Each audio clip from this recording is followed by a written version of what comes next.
ॲग्रीमेनिया या यूट्यूब चॅनलवरती तुमचं सर्वांचं स्वागत आहे। आज आपल्याला पाहिजे आहे ज्या शेतकरी बंधूंची ठिबक सिंचन किंवा तुषार सिंचन या घटकासाठी निवड झाली आहे अशा लोकांनी कोणकोणते डॉक्युमेंट अपलोड करायचे आहेत आणि हे डॉक्युमेंट अपलोड केल्यानंतर त्यांना पुढची प्रोसेस कशी राहणार आहे। तर ज्या शेतकरी बंधूंची निवड झाली आहे अशा शेतकरी बंधूंना महाडीबीटी मार्फत एक मेसेज आला असेल की त्यांनी 10 दिवसाच्या आतमध्ये कागदपत्रे अपलोड करावीत। तर कागदपत्रे म्हणजे कोणती कागदपत्रे अपलोड तुम्हाला करायची ओके। तर त्यामध्ये पहिलं आहे तुमचं हमीपत्र शेतकरी बंधूंनी अपलोड करायचं आहे आणि दुसरं आहे ठिबक सिंचन दर पत्रक, त्यालाच आपण म्हणतो कोटेशन, त्यालाच काय म्हटलं जातं कोटेशन। तर कोटेशन तुम्हाला डीलर जिथून तुम्ही ड्रिप घेणार आहे तिथून तुम्हाला कोटेशन मिळू शकतं। आणि हमीपत्र जे आहे ते आपण ह्या व्हिडिओच्या डिस्क्रिप्शनमध्ये हे हमीपत्राचे आपण PDF देणार आहोत, तिथून तुम्ही ते त्या लिंकवर क्लिक करून तुम्हाला ते डाउनलोड करून घ्यायचे आहे आणि ते माहिती भरून पुन्हा अपलोड करायचे आहेत। हे दोन मुख्य आणि तिसरा घटक कुठं सांगितलं आहे बँक पासबुक हे तुम्हाला 3 घटक अपलोड करायचे आहेत। तर तुम्हाला हे 3 घटक असे ते अनिवार्य सांगितले ते। आता तुम्हाला बाकीची कागदपत्रे जी आहे ती जर तुमचा 7/12 उतारा सामायिक जर उतारा असेल तर तुम्हाला संमतीपत्र अपलोड करावं लागणार आहे, संमतीपत्र। दुसरी गोष्ट म्हणजे जर तुमच्या उतार्यावर सिंचन साधने हा स्रोत जर नसेल, विहीर काही किंवा बोर किंवा नदी, तर तुम्हाला स्वयं घोषणापत्र हे तुम्हाला अपलोड करावं लागणार आहे। तर ही ड्रीप असल्यामुळे तुम्हाला पाण्याचा सोर्स त्या ठिकाणी काहीतरी उतार्यावर असलाच पाहिजे तुमचा स्वयं घोषणापत्र। आणि तिसरी गोष्ट म्हणजे काय, ज्या शेतकरी बंधूंनी ह्यावर 6 ते 7 वर्षापूर्वी जर ड्रीप घेतला असेल तर अशा लोकांनीच फक्त अर्ज ग्राह्य धरले जातील। जर तुम्ही 2 ते 3 वर्षापूर्वी अर्ज केला असेल एखाद्या शेतकरी त्या गटावर आणि त्यानंतरची गटाची विभागणी झाली असेल किंवा तो शेतकऱ्यांनी गट दुसऱ्याला विकला असेल आणि तुम्ही ती घेतला असेल आणि तुम्ही आता नव्याने अर्ज केला असेल तर तुम्हाला त्या गटावर लाभ घेता येणार नाही। तर ज्यावेळेस कृषी विभागामार्फत चेक पाहणी केली जाते तुमच्या डॉक्युमेंटची, त्यावेळेस त्या गटावर पहिला किती साली लाभ घेतला आहे ते पाहिलं जातं, व्यक्तीनुसार पाहिले जात नाही। तर त्या गटाचा गट नंबर असेल तो टाकून पाहिलं जातं। जर तुम्ही 7 वर्षापूर्वी जर पहिला लाभ घेतला असेल तर तुम्हाला ह्या वर्षी लाभ मिळण्यास तुम्ही पात्र असता। पण 6 महिन्यापेक्षा 7 वर्षापेक्षा जर कमी कालावधी असेल तुम्ही लाभ घेतलेला 5 वर्ष झाले असतील किंवा 4 वर्ष झाले असतील तर तुम्हाला पुन्हा लाभ घेता येणार नाही। कधीपर्यंत, जोपर्यंत त्याला 7 वर्षे होत नाहीत तोपर्यंत।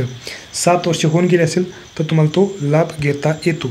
हे शेतकरी बंधूंनी एक लक्षात ठेवायचं आहे, कारण ते शेतकरी बंधू कसं होतं कधी तुम्ही ड्रीप घेता म्हणजे आणि ड्रीप अगोदर घेतलेलं असतं आणि नंतर तुम्ही अर्जामध्ये तुमचं नाव येतं आणि नाव आल्यानंतर परत अर्ज जेव्हा तुमचा पाहणी केला जातो, सगळी तुम्ही डॉक्युमेंट अपलोड केलेली ही सर्व, त्यावेळेस मात्र आमच्या मग लक्षात येतं त्या ठिकाणी की तुम्ही ह्यापूर्वी म्हणजे 3 वर्षापूर्वी 4 वर्षापूर्वी या ठिकाणी ह्या गटावर लाभ घेतलेला आहे।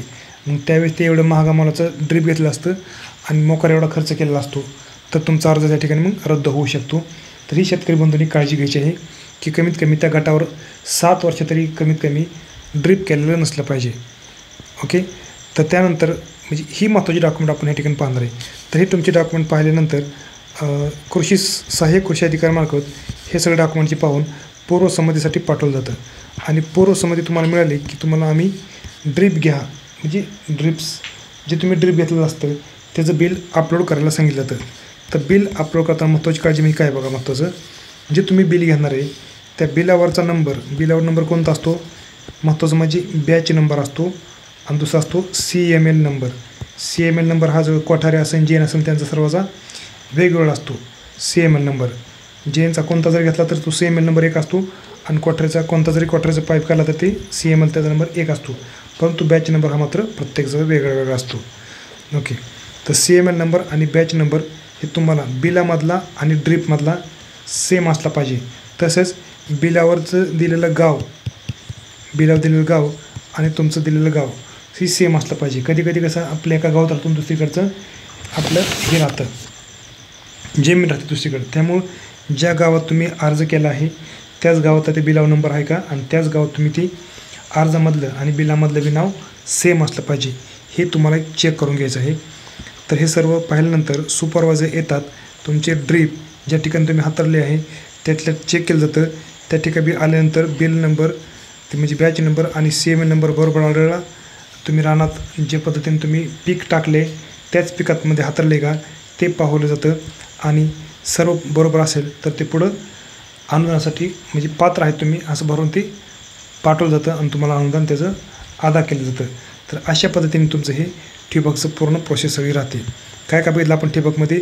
कागदपत्रे बघितली, हमीपत्र, कोटेशन लागतं आणि बँक पासबुक ही म्हणजे कंपल्सरी अपलोड करावं लागतं तेच. त्यानंतर जर तुमचा उतारा सामायिक असेल तर संमतीपत्र अपलोड करावं लागतं. सिंचन स्रोत नसेल तर स्वयं घोषणापत्र अपलोड करावं लागतं. आणि त्यानंतर तुम्ही जर ह्यातमध्ये ड्रीपमध्ये अर्ज 7 त्या गटावर 7 वर्षापूर्वीचं म्हणजे 7 वर्ष होऊन गेले असेल तर तुम्ही अपलोड करू शकता. म्हणजे तुम्हाला अनुदान मिळतं. आणि पूर्वसंमती आता मिळाल्यानंतर तुम्हाला बिल अपलोड करायला सांगितलं. बिलामध्ये बॅच नंबर आणि CML नंबर आणि बिलामधला आणि त्या ड्रीपचा सेम असला पाहिजे हे तुम्हाला काळजी घ्यावी लागते. तर ह्या व्हिडिओमध्ये एवढंच. तर ठिबक सिंचनबद्दल काही अडचण असल्यास तुम्ही कमेंट करून विचारू शकता. ठिबकचं जे हमीपत्र आहे ते आपण ह्या व्हिडिओच्या डिस्क्रिप्शनमध्ये देऊच. तिथून तुम्ही त्या लिंकवर क्लिक करून डाउनलोड करू शकता. आणि व्हिडिओबद्दल काही तुमच्या शंका काय असल्या तर कमेंट करून विचारा. व्हिडिओ आवडल्यास लाईक करा, इतरांबरोबर शेअर करा आणि आपल्या चॅनलवर नवीन असाल तर चॅनलला नक्की सबस्क्राईब करा. धन्यवाद.